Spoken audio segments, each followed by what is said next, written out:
Perkenalkan, nama saya Laura Nadia Najwa dengan NIM D11 2022 03460. Di sini saya akan mempresentasikan hasil telaah jurnal saya pada jurnal internasional yang berjudul Diagnosis Performance of TB.RDT in Diagnosis of Typhoid Fever and Antibiotic Resistant Characterization in a Cross-Sectional Study in Southern Ghana. Artikel tersebut ada pada jurnal PMC Infectious Disease yang terindikasi Scopus Q1. Yang pertama, untuk judul makalah, tidak terlalu panjang atau terlalu pendek. Judul terdiri dari 19 kata, tergolong ideal dalam konteks penulisan ilmiah, tidak terlalu panjang sehingga mudah dibaca dan diingat, namun tetap cukup untuk menyampaikan konteks tadi secara lengkap. Judul memberikan informasi yang mencakup aspek diagnosis, alat yang digunakan, sifat penelitian, dan lokasi geografis. Menggambarkan isi utama penelitian. Judul sudah mencerminkan secara tepat fokus utama penelitian, yaitu mengevaluasi performa diagnosis dari alat TB.RDT dengan demam tifoid dan karakterisasi resistensi antibiotik, termasuk informasi bahwa penelitian ini dilakukan secara cross-sectional di Ghana bagian selatan. Cukup menarik. Judul menarik karena mengangkat permasalahan kesehatan yang sangat relevan di negara berkembang, yaitu diagnosis tifoid dan resistensi antibiotik. Menyebutkan secara eksplisit alat diagnosis yang dikaji serta pendekatan penelitian membuat judul lebih informatif dan menarik bagi pembaca, klinisi, dan peneliti. Tanpa singkatan selain yang baku, satu-satunya singkatan yang digunakan adalah RDT atau Rapid Diagnosis Test, yang merupakan singkatan umum dan telah dikenal luas dalam praktik medis. Tidak ditemukan singkatan yang membingungkan atau tidak lazim.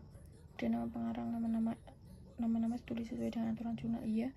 Semua nama penulis ditampilkan lengkap, urutannya konsisten dengan kontribusi dan afiliasi institusi ditulis jelas. Informasi lebih lanjut tentang kontribusi masing-masing penulis juga dicantumkan secara sistematis di bagian akhir artikel sesuai panduan jurnal PMC. Abstrak, suatu paragraf atau terstruktur. Abstrak menggunakan format terstruktur terdiri atas bagian latar belakang, metode, hasil, dan kesimpulan. Format ini memudahkan pembaca memahami gambaran umum artikel hanya dari abstraknya. Mencakup komponen imprad.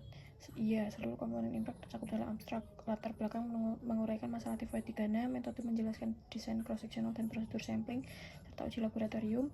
Hasil disampaikan secara numerik, kesimpulan menggambarkan implikasi dari temuan. Secara keseluruhan informatif. Abstrak menyajikan informasi kunci secara ringkas tapi padat, termasuk angka sensitivitas dan spesifisitas, jenis sampel yang diambil, metode uji, TB, kultur, dan PCR, dan implikasi klinis dari hasil tersebut. Tanpa singkatan selain yang baku. Tidak ditemukan singkatan yang tidak baku atau tidak dijelaskan terlebih dahulu dalam abstrak. Singkatan seperti PCR dan RDT dapat dianggap umum dan dapat diterima. Kurang dari 250 kata. Abstrak Altiker terdiri dari sekitar 230 kata sesuai dengan batasan umum yang digunakan jurnal internasional dan PMC. Infectious disease khususnya. Pendahuluan ringkas terdiri dari 2-3 paragraf.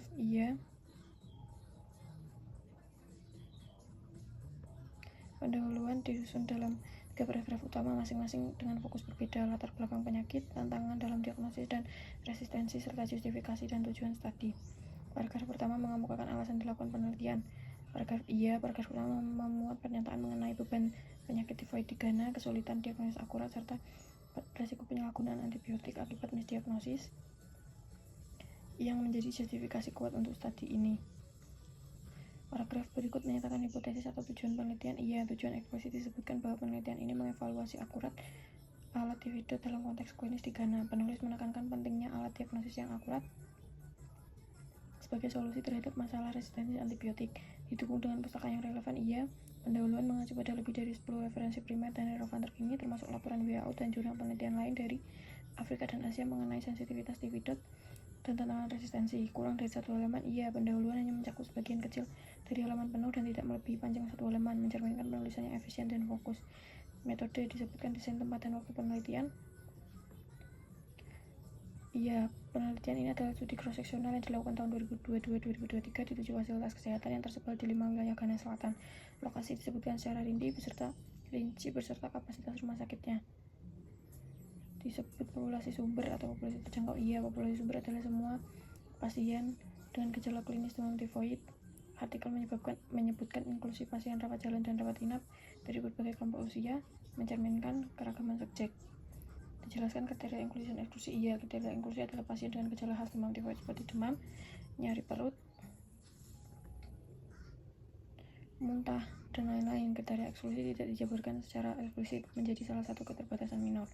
Disebutkan cara pemilihan subjek atau teknik sampling. Teknik konsekutif sampling digunakan untuk merekrut peserta secara sistematis sesuai urutan kedatangan. Ini merupakan metode yang tepat untuk studi layanan kesehatan di fasilitas klinis. Disebutkan perkiraan besar sampel dan alasannya iya. Artikel menyebutkan 258 subjek yang diikutsertakan, namun tidak dijelaskan mengapa jumlah tersebut dipilih atau apakah berdasarkan hitungan statistik. Besar sampel dihitung dengan rumus yang sesuai. Tidak disertakan formula referensi terkait estimasi ukuran sampel. Hal ini mungkin disebabkan karena studi bersifat eksploratif.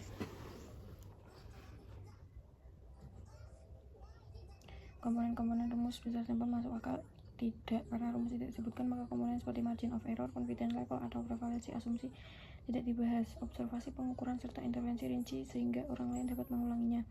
Iya, prosedur pengumpulan darah dan feses, pelaksanaan uji tividat, PCR, dan kultur mikrobiologi diteruskan secara sangat rinci dan dapat direplikasi oleh peneliti lain.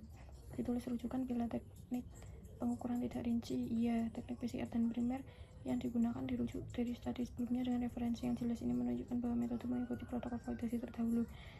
Pengukuran dilakukan secara tersamar. Tidak dijelaskan apakah pengujian dilakukan dengan blending, misalnya antara laporan dengan hasil tividat atau kultur.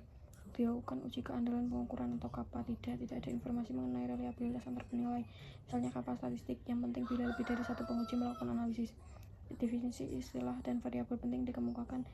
Dia artikel mendefinisikan istilah positif dan negatif pada tividat serta membedakan infeksi aktif dan infeksi lampau sesuai standar klinis.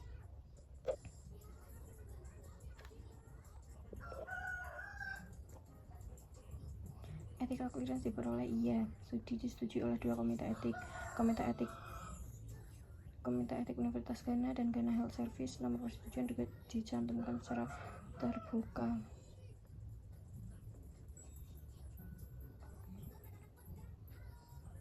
Subjek persetujuan diperoleh. Informed consent semua diperoleh secara tertulis dari semua peserta atau wali sah untuk anak-anak sesuai prinsip etika internasional. Disebut rencana analisis, batas pemaknaan, dan power penelitian. Iya, rencana analisis statistik dijelaskan dengan penggunaan erosi, sensitivity, specificity, PPV, NPV.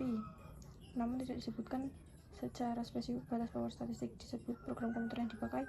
Penulis menggunakan SATA versi 15.1 sebagai perangkat lunak analisis data yang sesuai dengan praktik penelitian epidemiologi modern. Disilakan tabel karakteristik subjek penelitian. Iya, artikel menyajikan distribusi karakteristik peserta berdasarkan usia dan jenis kelamin dalam bentuk grafik dan deskripsi tekstual yang memperkuat pemahaman terhadap profil responden dalam studi. Karakteristik subjek sebelum intervensi dideskripsikan. Iya, disebutkan bahwa sebagian besar subjek adalah perempuan 62% dan sebagian berusia 18-60 tahun. Gejala umum seperti demam, muntah, dan nyeri perut dijelaskan untuk menguatkan diagnosis klinis awal sebelum tes dilakukan. Tidak dilakukan uji hipotesis untuk kesetaraan pra-intervensi. Iya, karena studi ini bersifat observasional dan tidak melibatkan kelompok, perlakuan, atau intervensi, maka uji kesetaraan antar kelompok tidak diperlukan dan memang tidak dilakukan. Disebutkan jumlah subjek yang diteliti. Iya, total peserta penelitian adalah 258 orang yang direkrut dari 7 fasilitas kesehatan berbeda di 5 wilayah Ghana. Dijelaskan subjek yang dropout. Iya, penelitian mencatat bahwa sebagian besar sampel darah tidak menunjukkan pertumbuhan bakteri, tetapi tidak secara eksplisit menyebutkan jumlah dropout, sehingga asumsinya adalah tidak ada kehilangan subjek dalam proses analisis utama. Ketepatan numerik dinyatakan dengan benar. Iya, hasil ditampilkan dengan persentase yang akurat. Confidence interval nilai P, sensitivitas, dan spesifitas menunjukkan ketelitian dalam pelaporan statistik. Tabel ditulis dengan gaya format yang jelas. Penulisan tabel dilakukan dengan tepat. Tabel ditulis dengan format jelas dan sesuai gaya jurnal internasional, menyajikan hasil uji diagnosis serta resistensi antibiotik secara rapi dan mudah dibaca. Tabel dan ilustrasi informatif memang diperlukan. Ya, diagram dan tabel seperti distribusi usia, hasil serologi, dan pola resistensi antibiotik membantu pembaca memahami temuan utama tanpa harus membaca keseluruhan teks. Tidak semua hasil dalam tabel disebutkan pada nas. Ya, beberapa data hanya ditampilkan pada tabel atau gambar, tidak diuraikan secara penuh di narasi, menunjukkan efisiensi penyajian informasi. Semua outcome yang penting disebutkan dalam hasil. Iya, semua hasil yang relevan dengan ujian studi terutama akurasi TB-DOT, hasil culture PTF, PCR, dan resistensi antibiotik telah disebutkan dan dibahas. Subjek yang didropot diukurkan dalam analisis tidak. Artikel tidak menjelaskan apakah ada analisis intention to treat atau bagaimana menangani kemungkinan hilangnya data subjek selama pengujian berlangsung. Analisis dilakukan dan ujian sesuai. Iya, analisis validasi diagnosis dilakukan menggunakan metode statistik yang tepat seperti uji sensitivitas, spesifisitas, PPV, NPV, dan ROC. Ditulis hasil uji statistik, degree of freedom, dan nilai P. Iya, nilai P, confidence interval, serta ukuran diagnosis disampaikan dengan rinci untuk setiap metode uji mencerminkan transparansi hasil. Semua tidak dilakukan analisis yang semula tidak direncanakan. Iya, semua analisis yang dilakukan konsisten dengan tujuan awal tadi tanpa adanya eksplorasi data yang menyimpang dari rancangan penelitian. Disertakan interval kepercayaan. Iya, CI untuk interval kepercayaan dan spesifitas disertakan dan membantu dalam menginterpretasi ketidakpastian hasil. Dalam hasil tidak disertakan komentar atau pendapat. Iya, bagian hasil disajikan secara objektif tanpa campur tangan opini penulis sesuai dengan etika pelaporan ilmiah. Semua hal yang relevan dibahas. Iya, pembahasan mengaitkan hasil studi dengan situasi resistensi antibiotik di Ghana, keterbatasan diagnosis klinis, dan perlunya metode yang lebih akurat di fasilitas layanan primer. Tidak sering diulang hal yang dikemukakan pada hasil. Iya, penulis tidak sekedar mengulang hasil, melainkan menjelaskan maknanya dan membandingkan dengan studi lain di Bangladesh, India, dan Afrika. Dibahas keterbatasan penelitian dan dampaknya terhadap hasil. Iya, keterbatasan paling penting seperti rendahnya volume darah, potensi efek antibiotik sebelum culture, dan rendahnya sensitivitas kultur yang dijelaskan dengan baik. Sebutkan penyimpangan protokol dan dampaknya terhadap hasil. Iya, disebutkan bahwa volume darah tidak dapat optimal karena keterbatasan pasien, dan hal ini dapat dibahas sebagai salah satu penyebab rendahnya hasil kultur darah. Diskusi dihubungkan dengan pertanyaan penelitian. Iya, pembahasan fokus pada efektivitas TB-DOT sebagai alat diagnosis sesuai dengan tujuan utama penelitian. Dibahas hasil hubungan dengan teori atau penelitian terdahulu. Iya, artikel membandingkan sensitivitas TB-DOT dengan berbagai studi sebelumnya yang melaporkan variasi performa di negara endemik lainnya.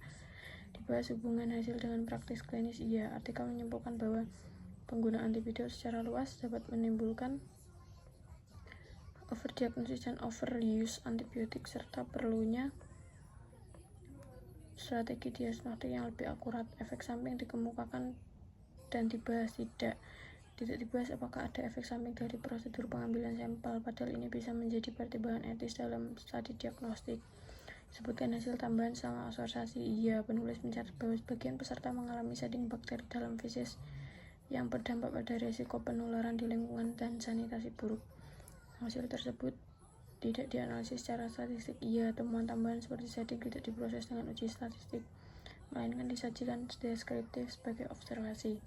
Disertakan simpulan utama penelitian. Iya, simpulan menyatakan bahwa TB-DOT memiliki performa diagnostik suboptimal dan berisiko menyebabkan misdiagnosis. Simpulan didasarkan pada data penelitian. Iya, simpulan konsisten dengan hasil kuantitatif yang menunjukkan sensitivitas dan spesifitas rendah. Simpulan tersebut sahih. Iya, simpulan logis, proporsional, dan tidak melebih-lebihkan hasil. Sebutkan generalisasi hasil penelitian. Iya, penulis menyatakan bahwa hasil berlaku terutama pada pengaturan layanan kesehatan di Ghana atau negara dengan kondisi serupa. Disertakan saran penelitian selanjutnya. Ia disarankan evaluasi lebih luas terhadap TB-DOT dan mengembangkan metode diagnosis alternatif. Ucapan terima kasih ditujukan pada orang yang tepat. Ia, penulis menyampaikan ucapan terima kasih kepada tenaga medis, peserta studi, serta tim laboratorium yang terlibat secara langsung. Ucapan terima kasih dinyatakan secara wajar. Iya, ucapan terima kasih singkat, sopan, dan tidak berlebihan.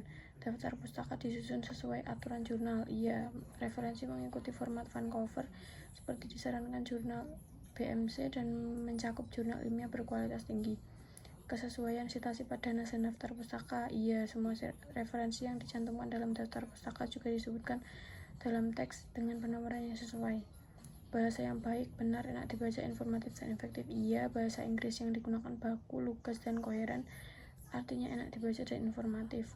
Makalah ditulis dengan ejaan yang taat asas. Iya, ejaan sesuai standar akademik, tidak ditemukan kesalahan penulisan mencolok.